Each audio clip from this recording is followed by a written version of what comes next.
أغثنا يا رسول الله سريع يا غياثي يا رسول الله. Sedikit coba kita membuka sejarah orang-orang yang telah berhasil, orang-orang yang anaknya telah berhasil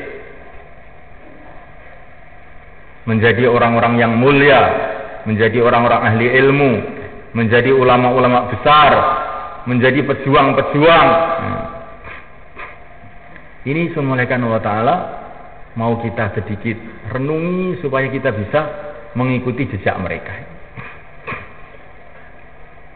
Banyak dari keluarga-keluarga awam pada zaman dulu itu kemudian anak-anaknya jadi ulama-ulama besar, termasuk Imam Bukhari sendiri, termasuk Al-Imam Al-Ghazali, dan banyak lagi cerita-cerita lain.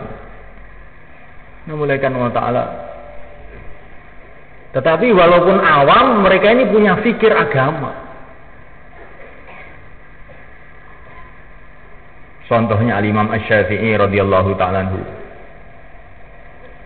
Imam Syafi'i ini yang banyak mempengaruhi fikir beliau ini adalah ibunya. Ketika Imam Syafi'i di Madinah, maka banyak orang-orang memberi hadiah kepada beliau ini, termasuk guru beliau sendiri Al-Imam Malik radhiyallahu ta'ala anhu, mengasih hadiah banyak sekali, onta, kuda, dan uang banyak sekali kepada Al-Imam Asy-Syafi'i. Maka Imam Syafi'i pergi ke Mekah. Maka ibunya mendengar bahwa anaknya pulang dari pesantren di Madinah ini, pesantrennya Imam Malik. Maka beliau jemput di luar kota. Jadi ibunya Imam Syafi'i itu keluar kota untuk menjemput anaknya yang baru datang dari Madinah. Maka dilihat itu anaknya itu bawa uang banyak sekali, harta banyak sekali. Maka ibunya ini sedih, kan aneh malah ya. Kalau kita ini punya anak pulang bawa uang banyak, kira-kira sedih apa gembira kira-kira? Terus terang saja ini. Ibunya Imam Syafi'i ini sedih melihat Imam Syafi'i seperti itu. Ini anak saya ini saya suruh cari ilmu, kok malah pulang bawa uang. Maka dia mengatakan, saya tidak akan mau menemui saya, tidak akan mau menemui kamu saya, sebelum ini semua harta ini kamu sedekahkan semua. Maka Imam Syafi'i dihabisin semua itu uang, baru ibunya mau menemui. Lah ibu yang seperti ini semulaikan yang bisa punya anak seperti Imam Syafi'i. Ya. Kita ingin cari ibu yang seperti ini. Ya. Kalau belum ada dibuat dulu. Ya. Kalau ibu itu tahu harganya ilmu. Barang siapa yang hafid Quran, kedua orang tuanya akan mendapatkan mahkota yang sinarnya melebihi matahari nanti pada hari kiamat. Maka ibu tadi kalau tiap hari mendengar cerita seperti itu, hadis seperti itu, insya Allah nanti gembiranya ibu itu kalau mendengar anaknya khatam Quran, bukan kalau mendengar anaknya dapat uang. Lah ibu-ibu yang seperti ini yang perlu kita cetak sekarang. Hadirin muliakan Allah Subhanahu wa taala. Tadi juga saya membaca ceritanya Maulana Umar Hafidh rahimahullah. Maulana Umar ini satu ulama besar di India yang baru saja wafat. Di buku sejarah kehidupan beliau ini, beliau mengatakan, ibu saya ini buta huruf, tidak bisa membaca Quran. Justru yang ngajari ibu saya itu saya. Tiap hari saya ini ngajari ibu saya untuk membaca Quran. Tetapi ibu saya itu lebih paham Quran daripada saya, kata Maulana Umar. Walaupun dia nggak bisa membaca, tapi lebih paham Al-Quran daripada saya. Bagaimana katanya? Ibu saya itu sejak saya kecil itu kalau saya pergi ke sawah atau pergi kemana-mana selalu dia bertanya, ini sawah milik siapa?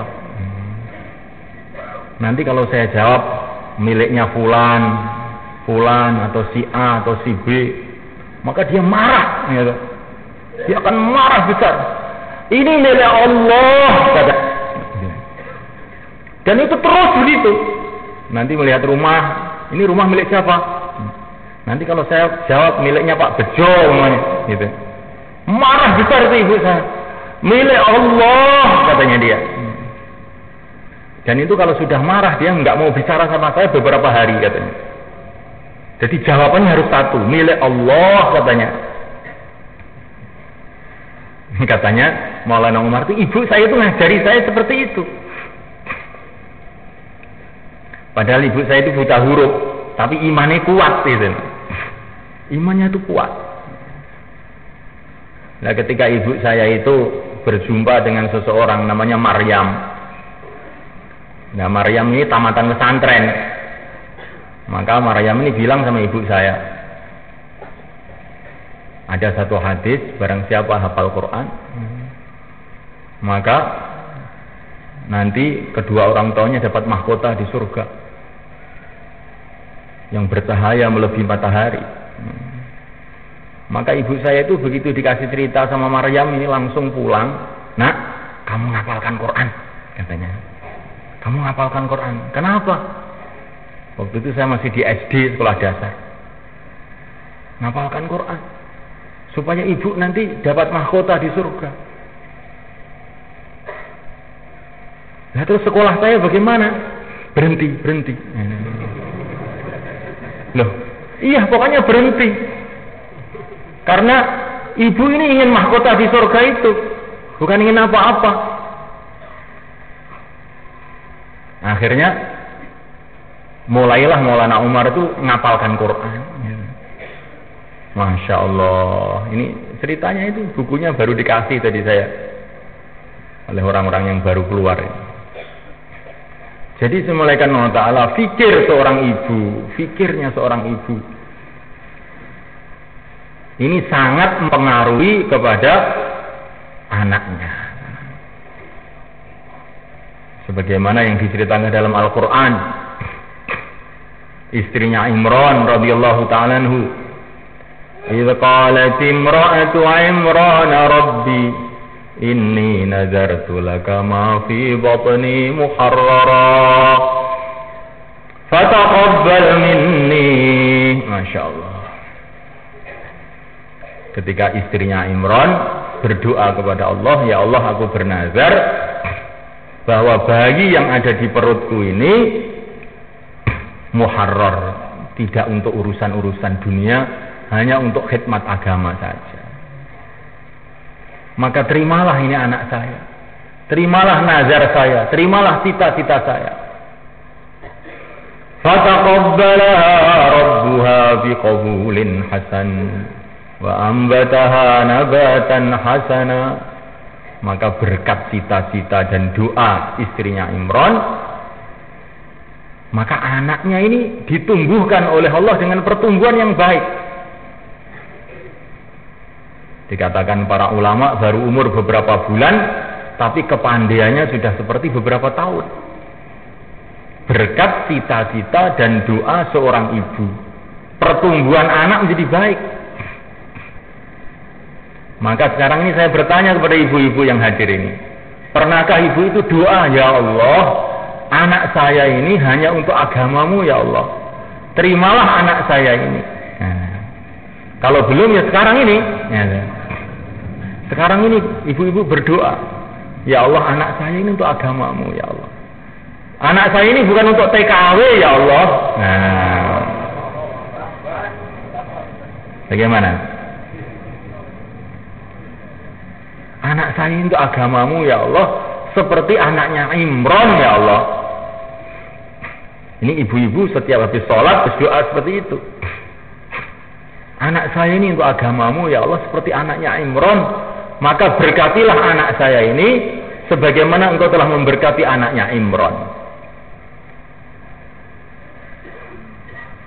Nah, mulaikan Allah SWT, akhirnya lahirlah bayi yang didoain tadi lahir. Nah, ternyata seorang wanita. Padahal cita-cita ibunya ini, anaknya ini laki-laki, tapi ternyata lahirnya wanita. Tetapi walaupun wanita, tapi karena sudah didoain cita-citanya untuk agama, maka ternyata wanita ini jauh lebih baik daripada kebanyakan laki-laki. Ya. Itulah namanya Maryam. Wa inni sammaituha Maryama wa inni u'idzuha bika wa dzurriyyataha minasyaitonir rajim. Setelah lahir dikasih nama Maryam. Maryam itu maknanya orang yang taat. Jadi memberi nama itu juga yang bagus, sesuai dengan cita-citanya. Cita-citanya ibunya, anaknya supaya untuk agama. Maka namanya disesuaikan. Yang taat kepada Allah. Sekarang ini orang memberi nama anak itu sakar PDW. Ya. Wah, ceritanya itu sampai nggak paham lah saya ini. Apa itu maksudnya itu? Kemudian oleh ibunya didoain lagi, ya Allah, lindungilah anakku ini dan keturunannya dari syaitan. Lah, kekuatan doanya ibu itu luar biasa. Baginda Nabi SAW mengatakan, setiap bayi lahir itu mesti didudul sama setan. Setan itu datang dudul perutnya itu. Setiap bayi lahir, sehingga nangis cenger itu. Ya. Selain anaknya Imran dan cucunya. Itu ketika lahir, setan datang mau menyentuh, dihalang-halangi oleh Allah SWT. Nggak bisa menyentuh anaknya, itu nggak bisa. Barokah doanya ibunya.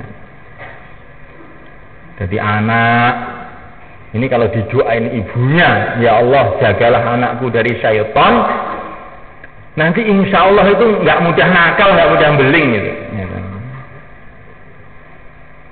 Ini penting sekali doanya seorang ibu untuk anaknya ini.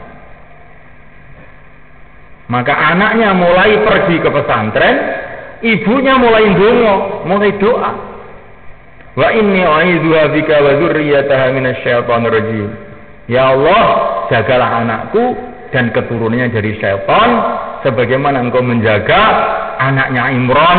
Begitu doanya. Supaya anaknya ini dijaga. Kemudian dimulaikan Allah Ta'ala, barokah daripada cita-cita dan doa seorang ibu itu belum habis-habis. Setelah anak ini lahir, dimulaikan terjadi satu keanehan, dimulaikan. Keanehannya itu apa? Orang-orang soleh di kalangan Bani Israel ini semua berebut ingin mendidik anak ini. Kan anehnya. Orang-orang soleh itu digerakkan oleh Allah untuk mendidik anak ini. Sampai nggak ada yang mau ngalah. Saya yang didik. Termasuk Nabi Zakaria pun ingin mendidik, saya yang didik. Nggak ada yang mau ngalah. Sampai akhirnya dibikin undian. Nabi Zakaria undian, kan aneh malah. Nabi kok ikut undian? Ya. Undiannya bagaimana?